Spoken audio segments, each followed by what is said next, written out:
Hi guys, my name is Gabrielle Robinson. And my name is Vanessa Liu, and we are co-hosts for the Life Unfiltered podcast. Today we have a special guest from Troy Athens again, Anoush. Hi, how are you? I'm good. How are you this morning? Good. We are great. We're so excited to have you on this episode, and she's going to be talking about how the Troy School District has allowed her to explore different passions, and I know you're a part of many different things, including the Creative Guild here.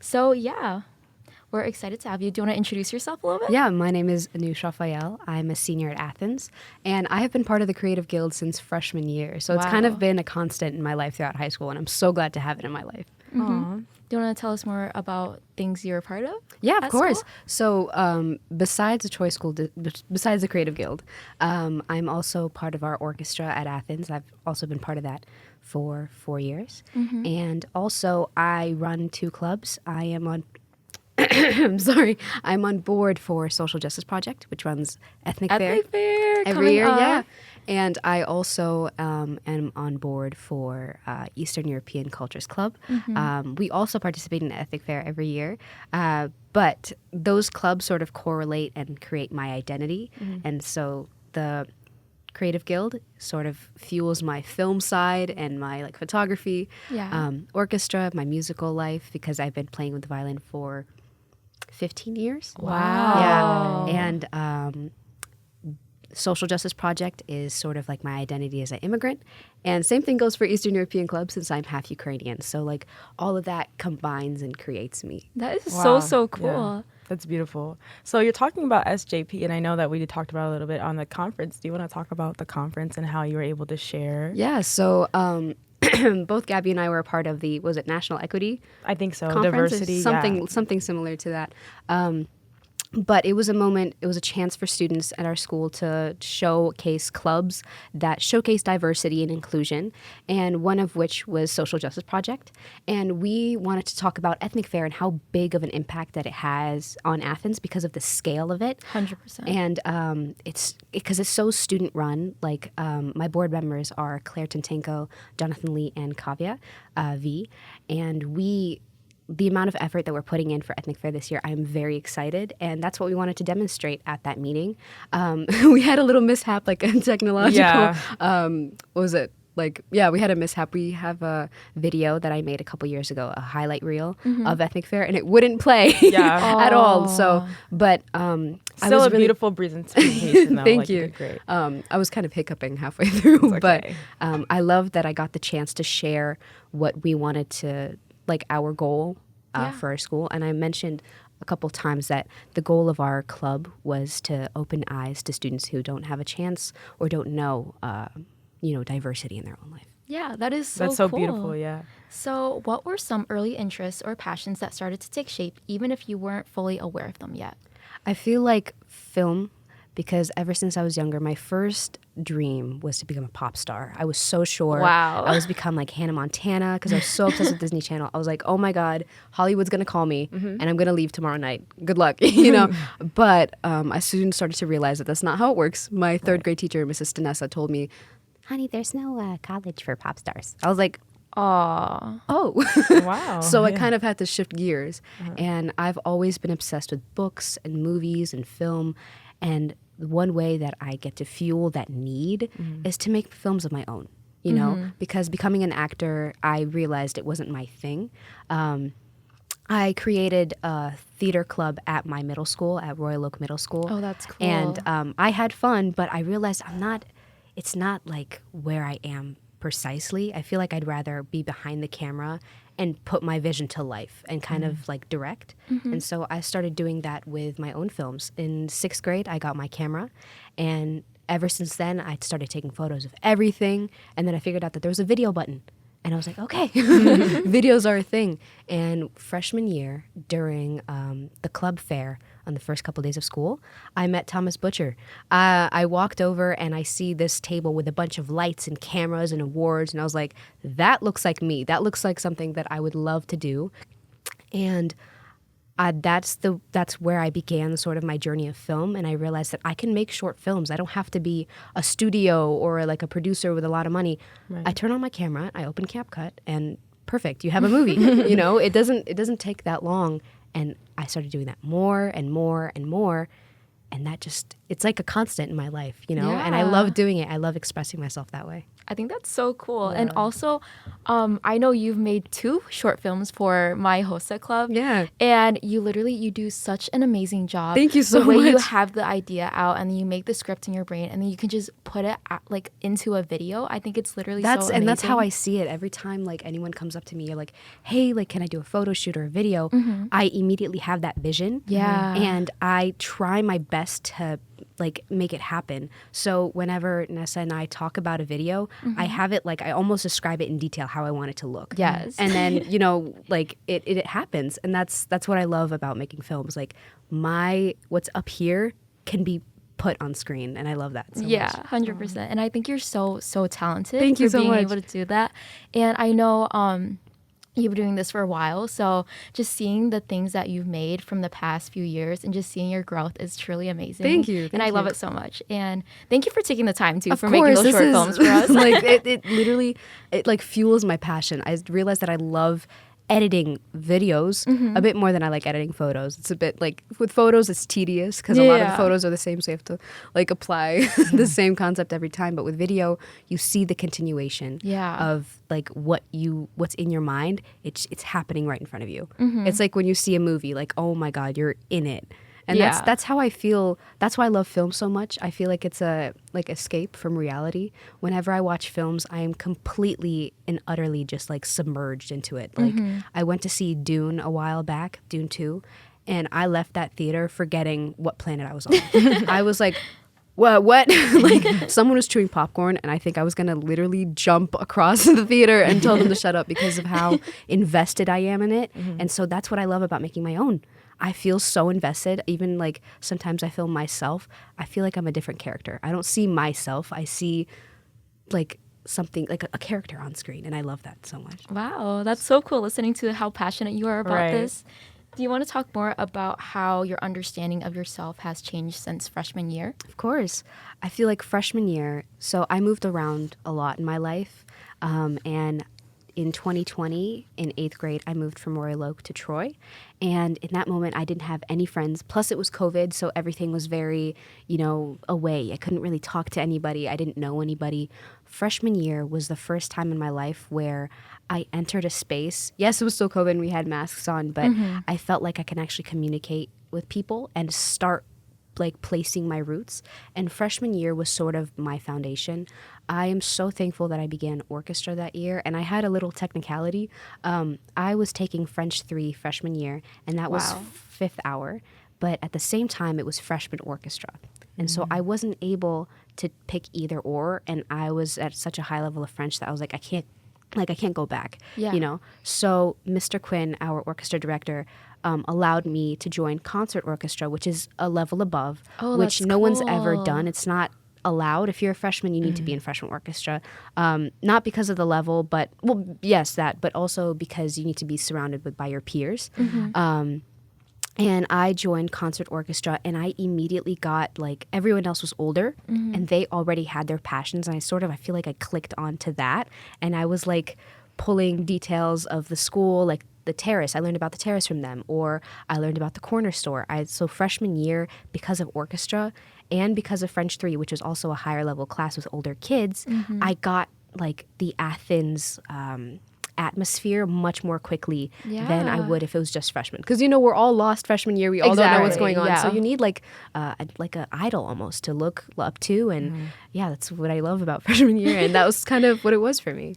That's so cool. It is. And then talking a little bit more about like what you said prior, your passions for your post-secondary plans, are you thinking about like majoring in film or anything like that? I was thinking about that because film and music are such a big part of my life and my identity as well. I was thinking about majoring in music, which I could have done. But the thing is majoring in music, you had to have started like, though I did start very early, I feel like I didn't take it as seriously as I wanted to continue it as like a career, because many kids my age, if they wanted to take it seriously, they're touring the world at 14. They're in Spain, they're in whatever, at my level. Like my years and my skill set should have been applied a bit more and a bit more seriously, I think. I think what I'm going to do is I didn't want to major in film because I've heard, and it's not really like as successful as people might think, I'm assuming.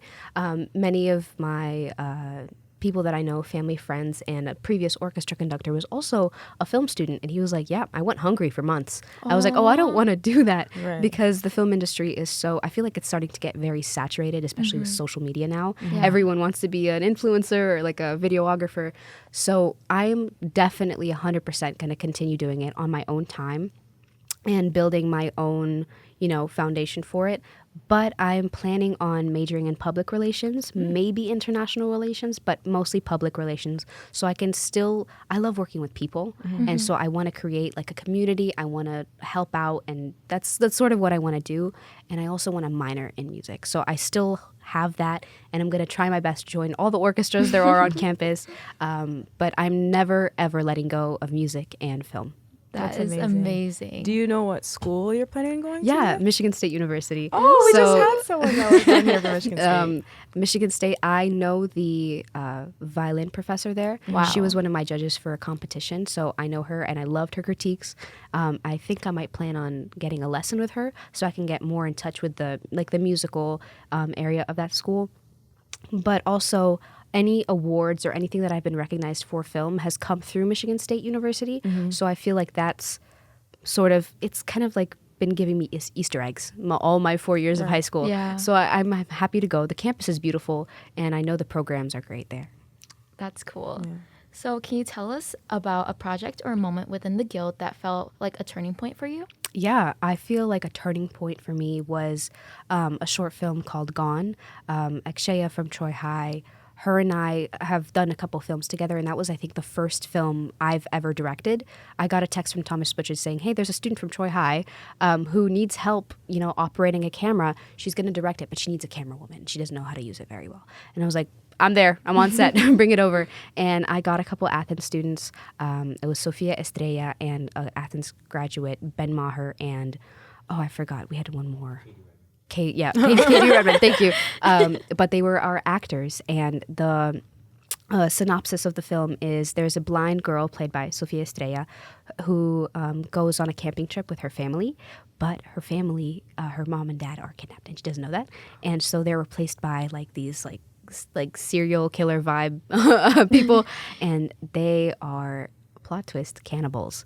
So one of the, I know, it's a very intense film, and I had such a great time filming it. In the moment, we were filming it in the forest, in the trails behind the community center behind the water park, was it? And I felt like I was on a real movie set because we had the boom mics, we had a bunch of cameras, we had actors with their scripts, and I felt like I was in the moment, and we filmed that. We had such a fun time. I didn't think it was going to go anywhere. And then I got a message saying that I was nominated for a student Emmy or a NADAS award, because the Emmys have a student sector that I was never aware of, but every state has a student sector, and those are presented at Michigan State. So I was nominated as cinematographer, as director of photography, and I'm like, oh my God, what we did for fun, went to such a high level, and that changed my perspective on what I could do with film. I was like, okay, I'm actually good at this. I know I can gaslight myself into thinking I'm good, but other people think I'm good. And, just that recognition, it opened my eyes. Literally, I was like, oh, okay, this is awesome. And when I went to Michigan State for the award ceremony, I did not win, but I don't mind. Another school did, and I was like, oh my God, there are other students with my same passion who do it even better, And so I started leeching onto, I was watching their films, taking what I like about their films and applying it to mine. And that moment kind of just changed my perspective. Wow, that's incredible. That is. Where can we watch that, by the way? So it's on YouTube, and it is also on our Instagram, so I can send it over. It is on Akshaya's YouTube, so I have to find it. But it's like a thriller. It's not funny at all. It's kind of scary when we were filming it. There's one scene where the parents are cooking hamburgers. They're not hamburgers. Oh. They're made of people. But the way we had to replicate that is Akshaya bought these bean burgers or like veggie burgers, and they tasted horrible. And so like when Sophia ate them, her real reaction like to like it tasting horrible was it was really bad. I don't know if that was on purpose or not, but that really captured the feeling. Right, Wow. exactly. So have your passions changed over the years, or have they just evolved? I feel like they've definitely evolved. From a young age, I knew that I am not a STEM person at all. I didn't really know that until high school. I was good in math in middle school, and I liked science. It wasn't my favorite subject. I had a really mean teacher for science, so it wasn't my favorite subject. But I understood those subjects. Like I got the concept of it, but I don't understand it to a point where I could take it and apply it even more. Like, like applied physics. I don't know what. Yeah. I am a very, my mind is very built upon the humanities and like literature and art and that sort of the very creative STEM. Yeah. And so freshman year, when I got into the orchestras and started dabbling in film and all of that, it sort of just multiplied the passions that I already had, as well as my love for languages. Right now, I'm fluent in almost 3 languages, Russian, English, and French. I took the French AP test last year, which I passed. Thank you. Barely, but I did it. But the languages, my love for learning languages has also evolved throughout the years because we have exchange students coming to Athens, and I love talking with them, learning more about the world from their view. And just all of that, all 3 of those, it's B, and I multiplied it by 10. That is so cool. It I love is. also how you're going into something in college that's, your goal is to help other people, but you also plan to continue what you're passionate about. Yeah. And I love that so much because I feel like as we grow up, a lot of people kind of lose their passions, or you see adulthood and you feel like you don't have enough time to do what you truly love. And I love that so much that you're making time. That's one thing and that's I'm scared a big of. part of That's you. what I'm scared of. I feel like in adulthood, many adults I know, they tell me, "Oh yeah, I played like whatever instrument in high school." Yeah, I'm and like, they don't did. continue. They don't continue it. Right. I think partially because they didn't get to a level where they were immersed in the music world. I think, but also, maybe life changed their course of their love, their like for other stuff. But I feel that I am at least good at what I do, and it would be a shame to drop it. That is Right. why I want to continue it, to sort of boost my ego a little bit, but to also know that I am still able to do that. Yeah, Because 100%. imagine you're so good, you're like an Olympic runner, and then you're like, yeah, I want to go to corporate. You have this ability, you can continue to do it, but you just choose to immerse yourself in one side and not, you could, that's what people forget. They forget that you could do so many things and instead of just sticking to one, which is sort of scary, but Yeah. we need to open ourselves up more. 100%. Yeah. I feel like for a lot of people, the reason why they don't continue like things like music and stuff is because like the older people tell them like, oh, I did this. And like, Yeah. like you said, like your teacher was saying that they were hungry and not like, making a lot. Yeah, like And I it's feel scary. Like yeah. they give us all of this doubt and they don't let us see the positive side of it. Like, yes, you were struggling for a while, but if you were to continue it, where would you have ended up? And that's sort of what we're missing in our lives. And so we're kind of scared to latch on to all of this. And maybe it's just a Troy school district, but among my friends and those that I know, they're all going in the STEM direction, which is awesome. We need more doctors and more scientists in the world. But I feel like half of them are scared to try something else because they were sort of paved like, hey, you have to do this because it's a good paying job. Yep. It's difficult and you'd have a nice reputation. But we need other people in the world. When people watch movies, they don't realize how much work that's being put in. If you Right. like fashion, you don't have to be the biggest fashion designer. You could be a costume designer for movies. Or if you're a musician, who plays the music for the movies?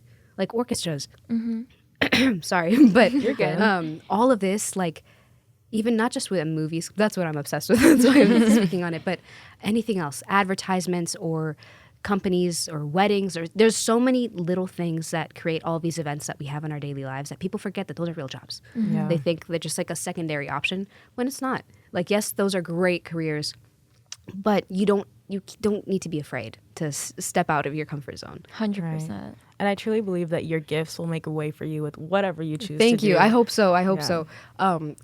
Come back and yell at me if I forget my true passions. We'll see in a few years. Yeah. So have you ever made something or been a part of a project that felt like a piece of who you are? Yeah, I've been a bunch actually. Both of those films that I did with Akshaya, I definitely felt like this is my place. Just working on a film in like a group project, but also I think music-wise, I am working on my senior concerto, which is the violin concerto by Khachaturian, and that piece is finally mine because I've been working on it for so long. My voice is cracking. Give me 1 second. It's okay, yeah. I don't know why. I think I didn't drink enough water. Let me try. It's okay. You're good. Can we also talk about how good of a speaker you are? Like, Thank you. Like, I don't know where that came immersed from. in this. I don't know where that came from. I like to assume it's because I've lived around the world and I've met so many people. I like to adapt, and so I need to have this like character for myself. But thank you so much. I love speaking. I realized that I'm a yapper. I love to speak and just ramble. But I am playing the violin concerto by Khachaturian, and I've been working on it for a while, and it has finally gotten to a point where I feel like the piece is mine, and all the musicians that I work with agree with that as well, and they're older, like my mother who's a music teacher, different pianists that I work with, and teachers, and I feel like it's like my little baby, and I can't wait to perform it on April 29th at Athens, and that project, it's like it's fueling me. And again, like all of these things that just fuel me to keep going in life because, you know, I love school, I love learning, but senior year is hard. It's hard. It's scary. So I need something in my life to just keep me going. Right. Yeah. And was there a moment you realized you were actually being seen for who you were? I feel like that moment was in the awards. And I don't get nominated for awards often, but when someone else that I don't know recognizes me for something that I feel that I'm good at, it sort of confirms my belief. And it's validation, I guess. But it is, it's nice knowing that other people that you've never met before see the world the same way you do. And another award that I won, I'm part of DMYS, which is a Detroit Metropolitan Youth Symphony Orchestra.